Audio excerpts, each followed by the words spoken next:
आपको बिहार लिए चलते। बिहार के रण में तेजस्वी प्रण। बिहार चुनाव में अब घोषणा पत्रों का दौर शुरू हो गया है। तेजस्वी यादव ने घोषणा पत्र जारी किया, इसके बाद एनडीए का घोषणा पत्र आएगा। देखिए जरा तेजस्वी का जो घोषणा पत्र था, तस्वीर में आपको अगली दिखाऊं। यह घोषणा पत्र, इसका नाम है तेजस्वी प्रण। तेजस्वी यादव के घोषणा पत्र में ही उनका नाम शामिल है, यानी तेजस्वी ने जो प्रण लिया है।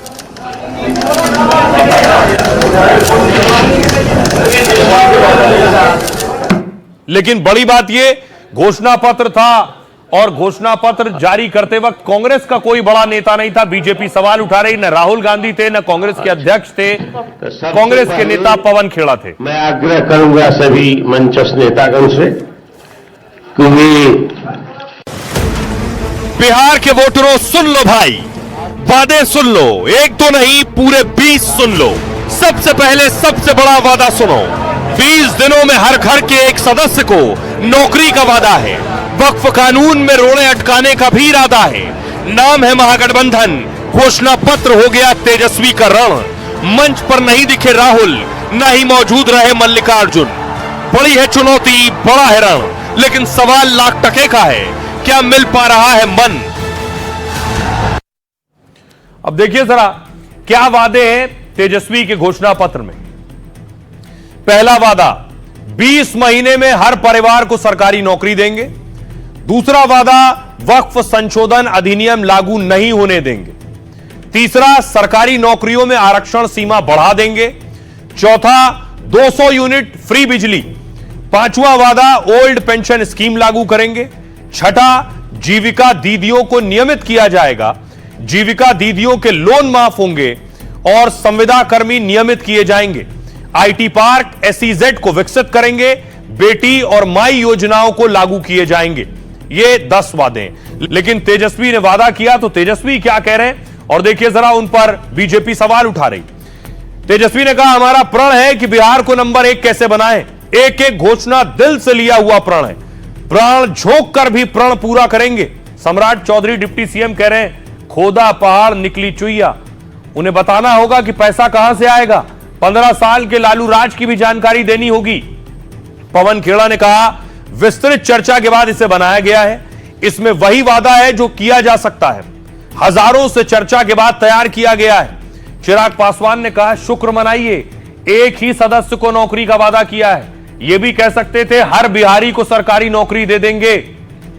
सुनिए जरा सियासतदानों, कैसे बनेगा, हमारा विजन क्या होगा, रोड मैप क्या होगा, ब्लूप्रिंट क्या होगा।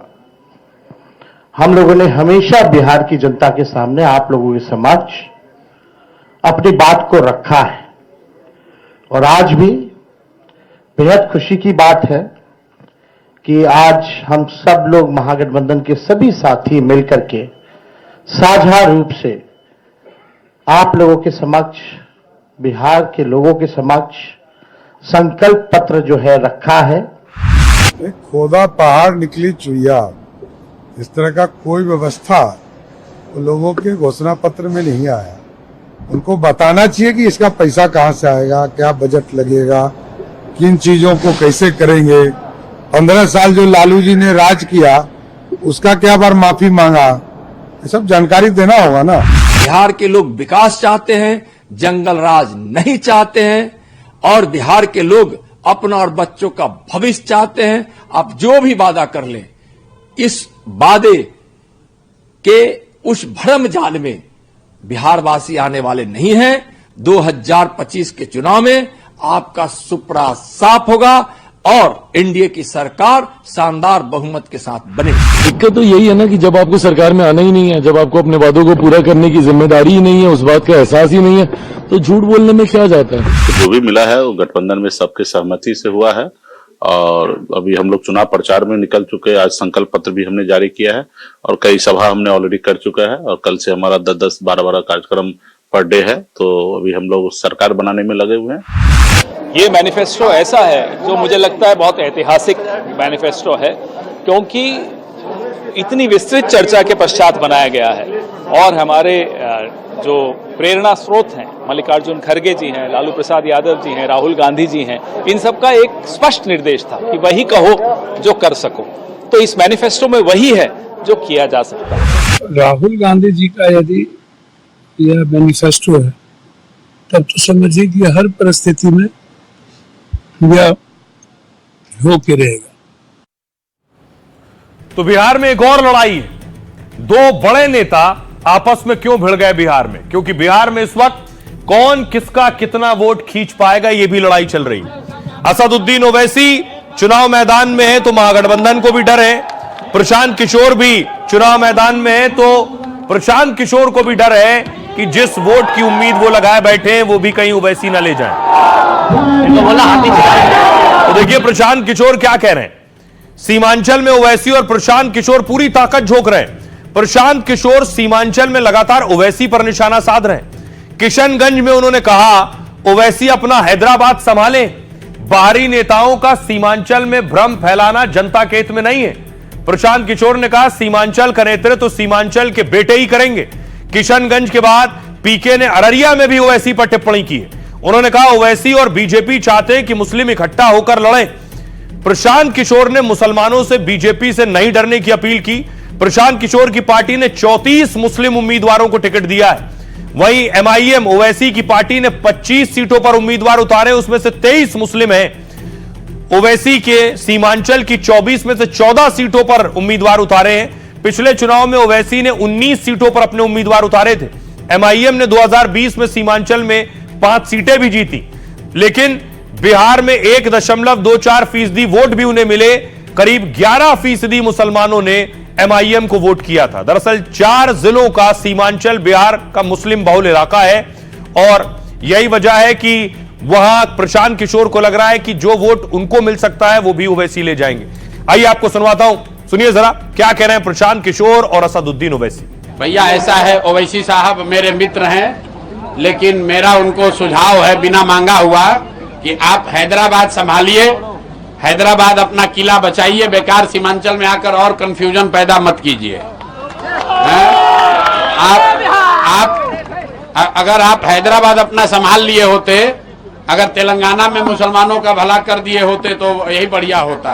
लोग इल्जाम लगाते हमको कोई फिक्र नहीं है, मगर हमारा एक ही ख्वाब है कि हम इस दुनिया से जाने से पहले देखना चाहती हैं कि भारत की जमहूरियत और मजबूत हो, और मजबूत ऐसे होगी जब यहां पर अल्पसंख्यक समाज को उनकी अपनी सियासी लीडरशिप होगी।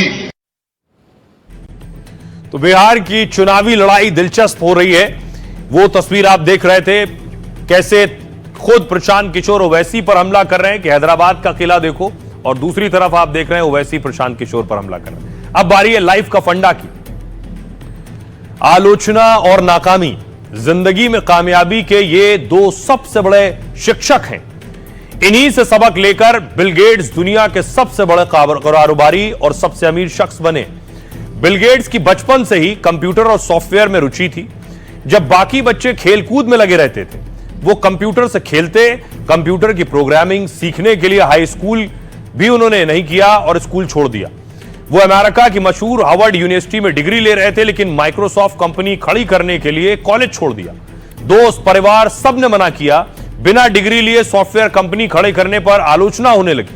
लोग सवाल उठाते थे ये खास करेगा, लेकिन आलोचना और सवाल को बिल गेट्स ने ताकत बनाया। कई सालों के संघर्ष के बाद माइक्रोसॉफ्ट को सबसे बड़ी सॉफ्टवेयर कंपनी बना दिया और 31 साल की उम्र में ही वो अरबपति बन गए और फिर लगातार 13 साल तक दुनिया के सबसे अमीर शख्स रहे। 70 साल की उम्र में भी बिल गेट्स खासे सक्रिय हैं। करीब 11,000 करोड़ की संपत्ति के मालिक हैं। बिल गेट्स ने अपने संघर्ष और सीख से बड़ा फंडा दिया। अगर आप गरीब पैदा होते हैं तो ये आपकी गलती नहीं है, लेकिन अगर आप गरीब मरते भी हैं तो ये आपकी गलती है। ये बताता है आपने खुद को संवारने और सुधारने की पूरी कोशिश नहीं की।